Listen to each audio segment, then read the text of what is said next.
assuming I'm looking at the same thing. I think it's page 11. It's a map. That's definitely not it.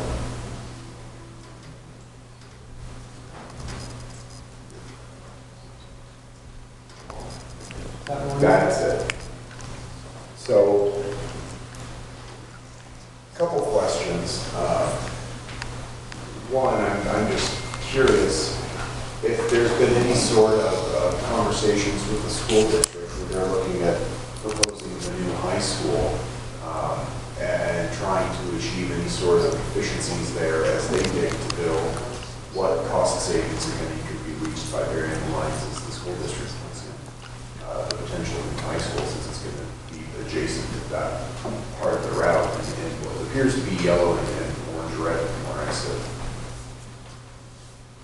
We've not had discussions with the school district because that's all new. But our routing is actually a full property owner width away. We're about, I think I measured it about 800 feet away from even their closest property line to where we're at. So then my other question is, and I'm sure there's a reason for it, but just if you don't understand it, these are, you can see all the substations. Is there a need to have those, why can't the lines that I just referenced run along the existing blue lines to the substations? Why do they have to swing out into the fields? That's poorly worded. I need to try again. So if I understand, is why did we choose to follow the route out around instead of through town where the blue lines are? Through the existing lines. That was just direction from our board. They did not want to see us come down 2nd West and 2nd South. They wanted to follow the bypass corridors. Would it be feasible to follow existing lines? Feasible is an interesting term. It could be done, yes. But it's also on, right in the heart of your city at that point in time. The residences are really, really close to their own, just different things like that. So would you have to upgrade the existing? Yeah, oh yes, the line would have to be completely rebuilt. Yeah, we're on 50 foot, 45, 50 foot poles through that part of town. They would all have to be upgraded. So probably 75 to 85. And has there been any conversation with, between your entities and the different cities and counties you've been working with about sitting down and trying to work on a bond with varying lines for both? That is not up to us. That is up to the jurisdictions. We are open to work with any jurisdiction that chooses to go that direction. Has anybody brought that up yet? Nobody has actually came to us and said we want to work on financing. So what would need to happen if somebody wanted to introduce that idea? City council? Yeah, then you'd have to have somebody with first three votes to be able to make that decision.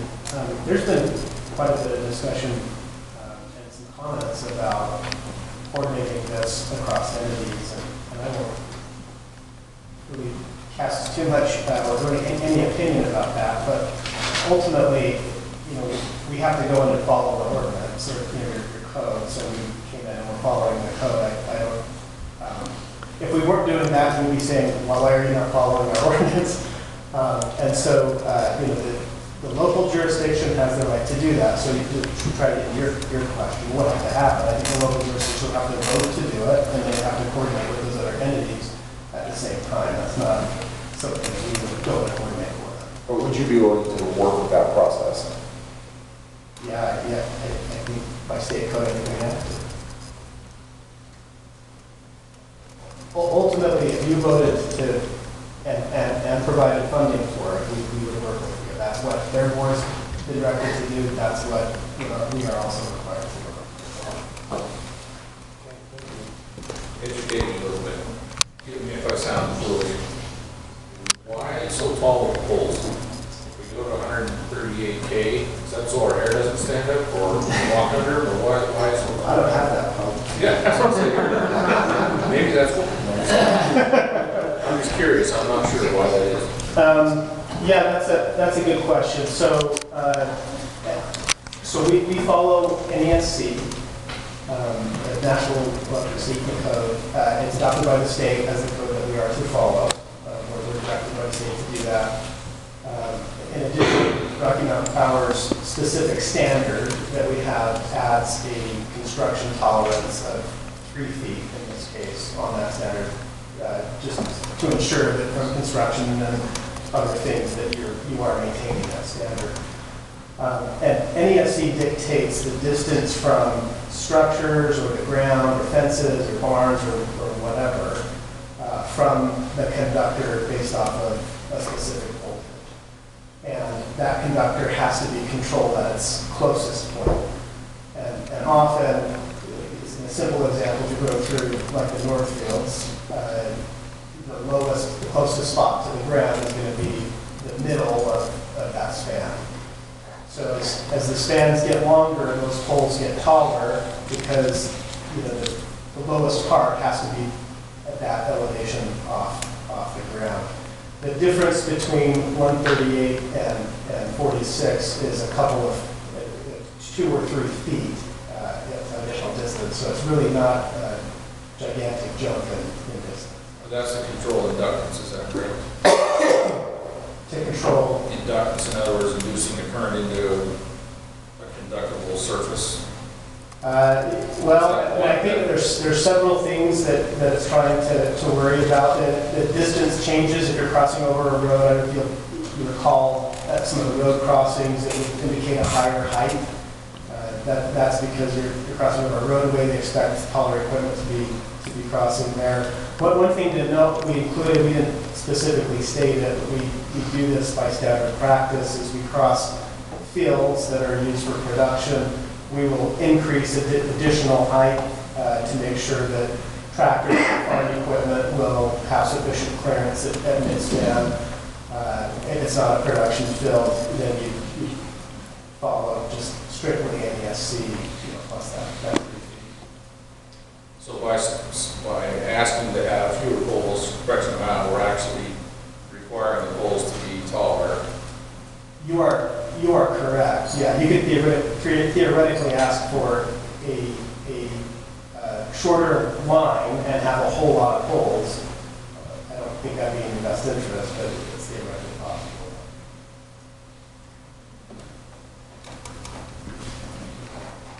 I have a couple questions. What size of easement do you need for the power line?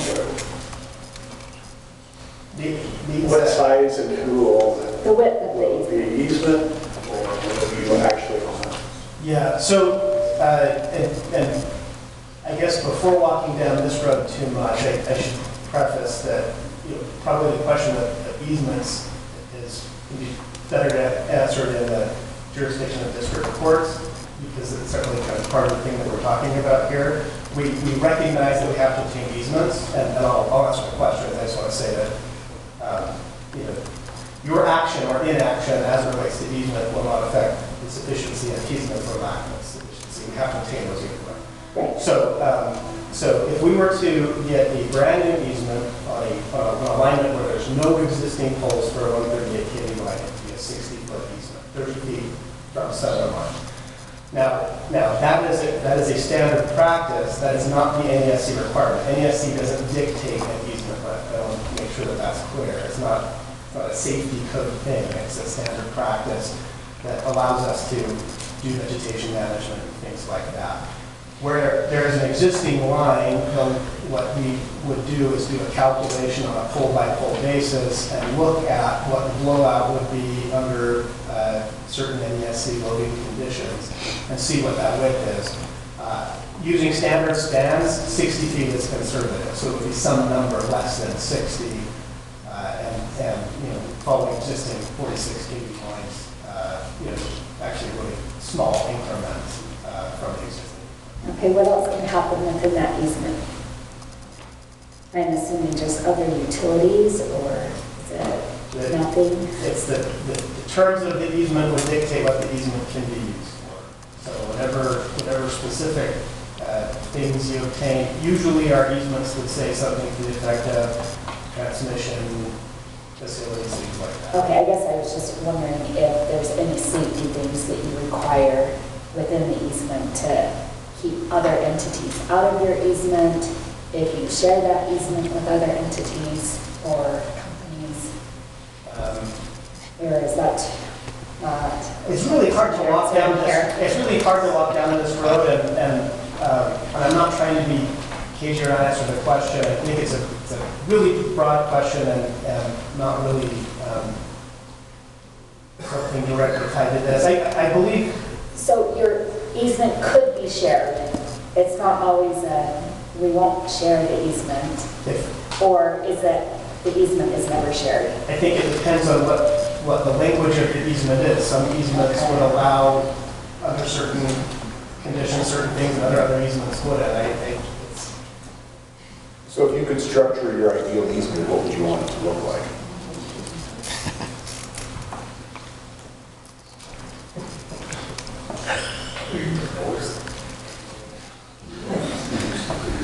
Excuse me, I am attorney for Rock Mountain Power, Daniel Solander.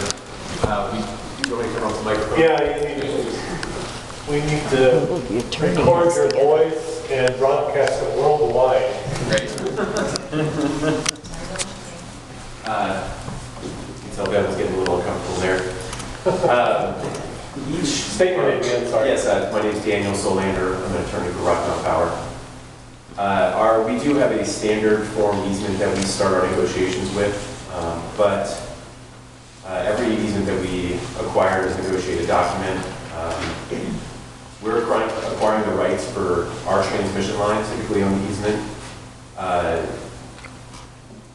We're not there to acquire rights for any other utilities, just for the transmission line that we're installing in this case. So we wouldn't be seeking third-party rights or trying to get permission for any other utilities to locate in them. Well, at the beginning you may not, but would you ever grant that permission to somebody? We wouldn't be able to unless the easement gave us that express ability to do so. Have you don't in the typically do past? that. Okay. No, I mean, the easement is a burden on the underlying property. That doesn't give us the ability to grant somebody else rights to that underlying property. You know, the easement is the dominant estate over the fee title, but it doesn't give us additional rights to burden the underlying property owner's property. Understood, but as you stated, it would depend on how the agreement was written, right? It would. I mean, if it specifically said that there were going to be communication underbilled, I don't know if these will support that. I would have to defer to Ben on that. I know that some transmission lines do have distribution underbilled or communication attachments, but that would be specifically called out in the easement. Yes, this question, maybe Tony, I'm going to ask you this question, I think will clarify.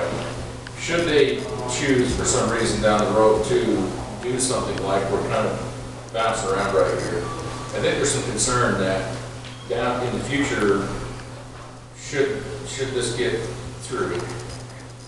And then so many years down the road, all of a sudden we decide that 138 is not big enough, or we want to put, forgive me, I'm just doing this to illustrate a point. We want to change our poles around so they look like fake pine trees, like some cell towers have been done. Would they have to come back to the planning commission or back to the entities for approval to do that? They wouldn't necessarily be able to arbitrarily just do something like that. Is that correct? Well, as our ordinance is currently worded, yes, it needs a CUP. I think the real question that goes through my mind is how far out in growth and years is this anticipated to take us? Is this going to take us another 2 years of growth, or is this a 20 growth, a 30-year growth, or 50-year, or in perpetuity? I know there's always the nervousness about, okay, what's next? A million kV, and I don't know, but I think that's a fair question as to how much of the growth is this going to address, or are we going to see this in 10 years again? That's a great question, follow-up question. I know that they have the answer to that. I specifically read that and follow up. Can I ask you one more question before we start back? Let's get an answer to that. Is that okay? Oh, yeah. Go ahead. So to make sure I understand the question correctly, Tony and council, you're asking us how far out into the future basically are we planning for this? Jason Norton has said many times, this is a generational project. I mean, we're hoping, but back to what I said to you, Mr. Ostergaard, earlier, I really am bad at predicting the future and how fast we're going to grow in this valley. But we're hoping this is a 30-year project. farther, but that's our hope. I mean, we're doing our very, very best to make the right choices for a changing environment that is growing really fast. We're doing it the very best we know how and trying to plan for as far out as we possibly can. You've seen the state projections for population growth in Wasatch County, I'm sure.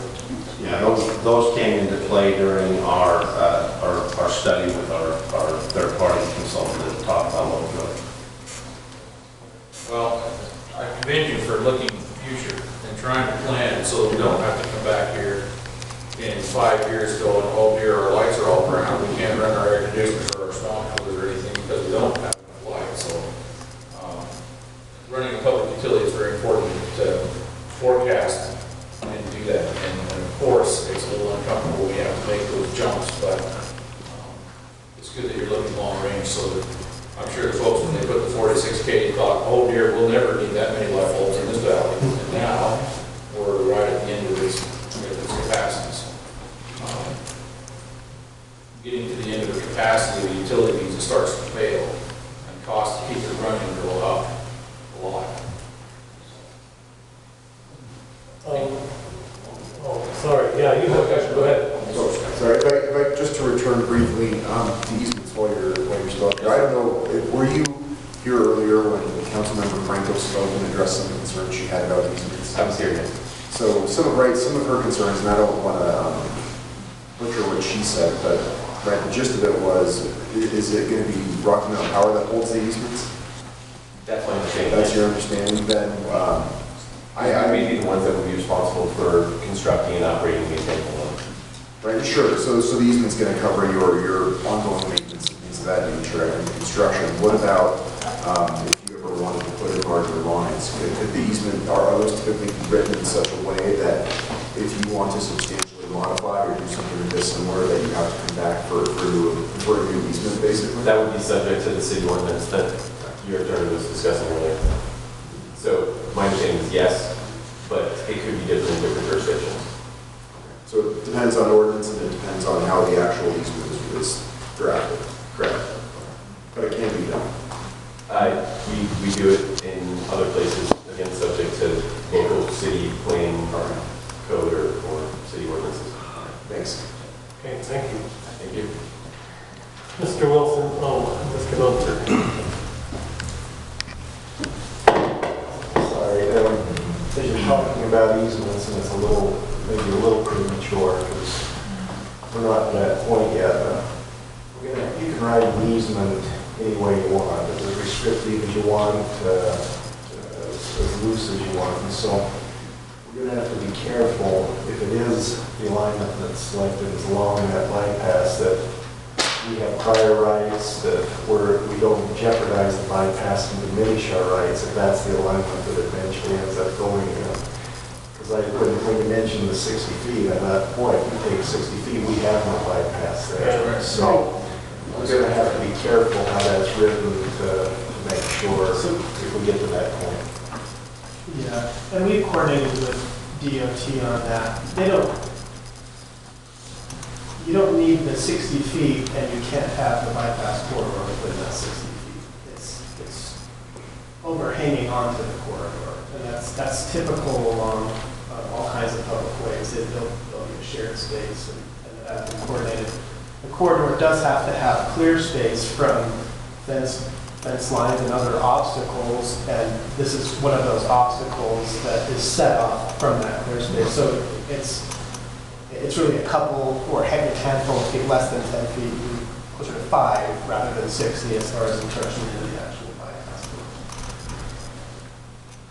Mr. Wilson, I had a question for you. This size of the new substation that you're proposing, I don't imagine that Heber Power has anything that size. I'm sure we don't at this point. Right? Is Exhibit E104A in our package, is that So my question is, what Mrs. Franco talked about noise coming from the substation. Could you address that? I'm definitely not an expert in noise, but we can definitely bring someone back with us that is an expert on noise and what the decibel levels of the line and the substation and things like that. But I'm definitely not the person to answer that. So is this everybody can see the proposed substation there? Yes, that is an early on, that's the sketch we're working off of this.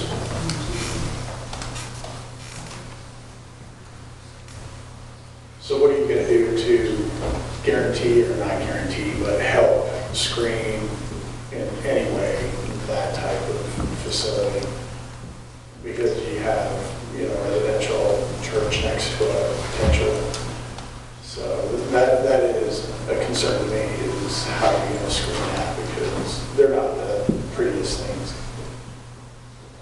That is the question that the Wasatch County Planning Commission has posed to us as well.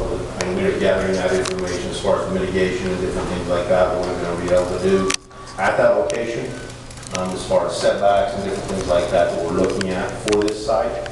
And we would be happy to bring those back as well.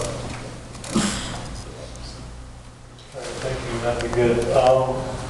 The blue line of the route that comes down into the city, through the city, down Main Street partially, and then dumps over to 200 West, is that right? And then dumps down to 200 South and then goes further west, right? Correct. So does Rocky Mountain Power have easements on that line currently then? No, that is just Heber Power line at this time. Yeah, did I say Rocky Mountain Power? Sorry. Does Heber Power have easements on that line? That line has prescriptive easement as well as public utility easements, which we reside in. As Ben spoke of earlier, usually we'll put the power poles right on the edge of the public right of way, and then half of the easement is within the public right of way, which with the franchise agreement we are allowed to do, and then the other half is a prescriptive easement at this time on that routing. So hypothetically, if you were to, if the proposal was to bring that line down through the town, you'd have to go from 45-foot pole, basically is what you're out there, right, to a 75, 85-foot pole. Is that route feasible to do that for that size of line? Once again, we're using that feasible term.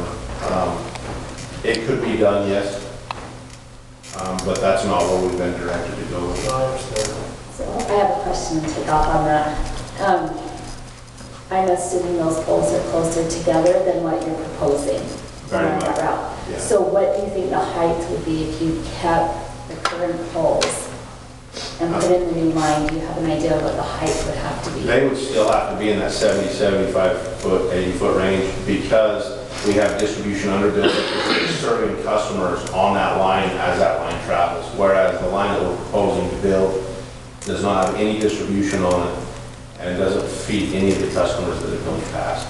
So really the number of poles along that routing will be dictated by the customers we're serving.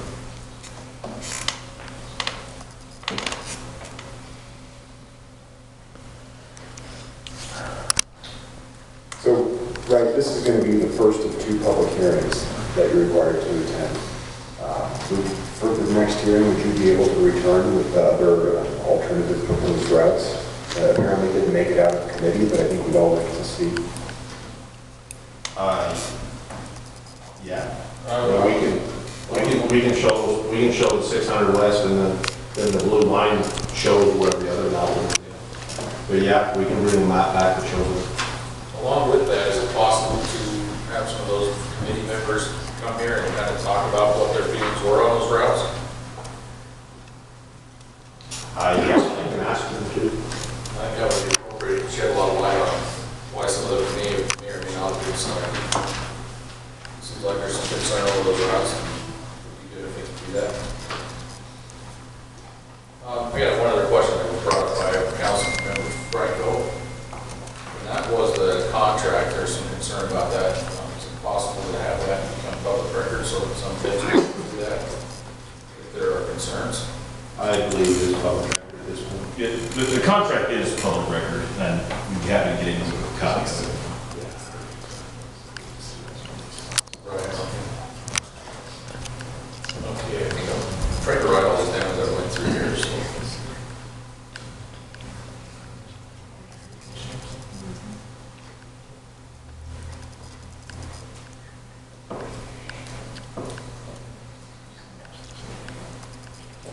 Okay, anything else anyone wants to bring up and address?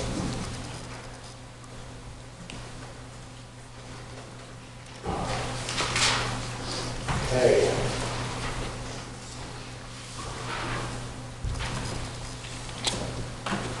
Okay. Photo sim 3, I assume that's in our Heber. I don't know if you go through that, Tony. Are these the 100 or 80 plus foot holes with the spacing? Is that what the simulations indicate? The slide of the pictures that with the superimposed poles. Yeah, it's in that. Yeah. It's not on this TV. we lost the screen, Tony. Oh, you lost the other TV, Tony. Thank you. Oops, Is it working now? Nope. not yet. But There it it's comes. thinking about it. So which Number 3, photo sim 3, so that's 6. well, yeah, okay. Maybe it's not in there. It's in the package that we got. Yep. It's in our HPL box.